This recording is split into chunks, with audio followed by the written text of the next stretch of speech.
Well, companies don't want to miss out on the social media craze, so many big names are eyeing smaller shops that specialize in getting messages out to consumers. Reed Phillips is the co-founder of De Silva and Phillips, a media investment bank. They've worked on over $8 billion worth of media deals since he founded the firm.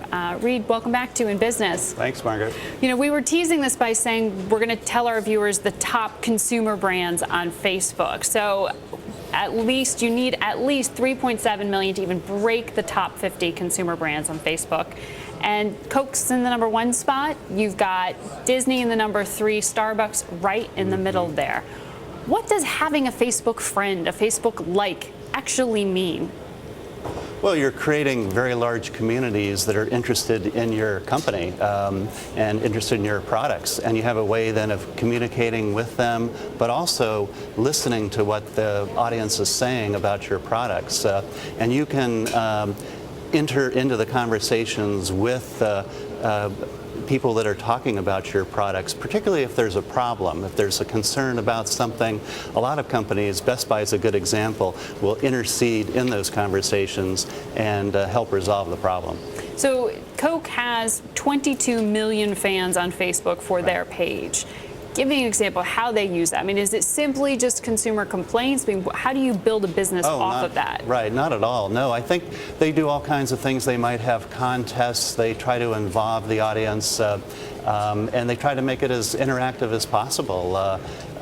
It's a new way of reaching consumers that has never existed before, and therefore all the major marketers are focused on their social media strategies. And as a result, what's happening is the ad agencies that support those companies are spending a lot more of their resources focused on social media. For example, Havas is one of the largest ad agencies in the world. The CEO, David Jones, said that they have 2,000 people now focused within their company on social media.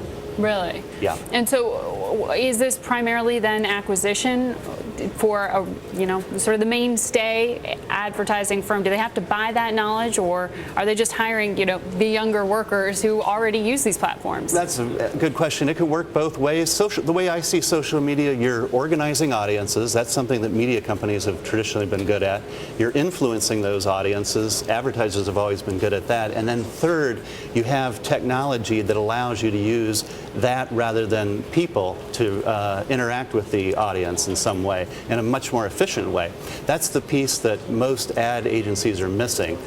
So as a result, if they try to do it on their own, they're able to interact with audience, with their members, but they're not as effective without having some form of technology. And the technology is what a lot of the smaller companies have created.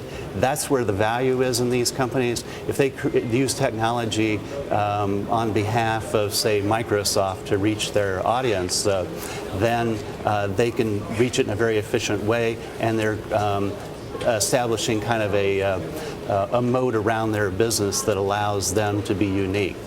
What are some of the names we don't know, some of the fastest growing ad and media companies that are based in social strategy? The ones focused on social strategy that are really interesting are companies like Big Fuel, and they do the work for General Motors. There's a company called Context Optional in San Francisco that's doing work for Dell.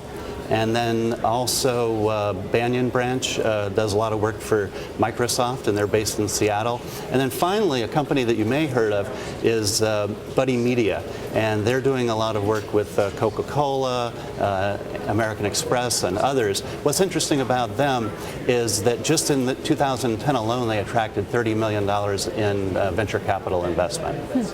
Usually, advertising, marketing, those are the areas that get hurt when we see a pullback or the economic growth kind of cool off for a while. Is there anything about social media that perhaps it's low cost that makes it a little bit more immune to those fluctuations? Yeah, I think that's exactly right. I think social media, and some experts in the ad agency business think that eventually social media will be the centerpiece of what they offer for their clients. So I think you're exactly right. It's so efficient and effective that over time it's going to be the key way that brands interact with their customers more so than traditional media, and it is just so cost efficient that you have to be doing doing it. And how do you put a value on those companies? I mean, we don't know how to put a value quite on Facebook and Twitter at this point.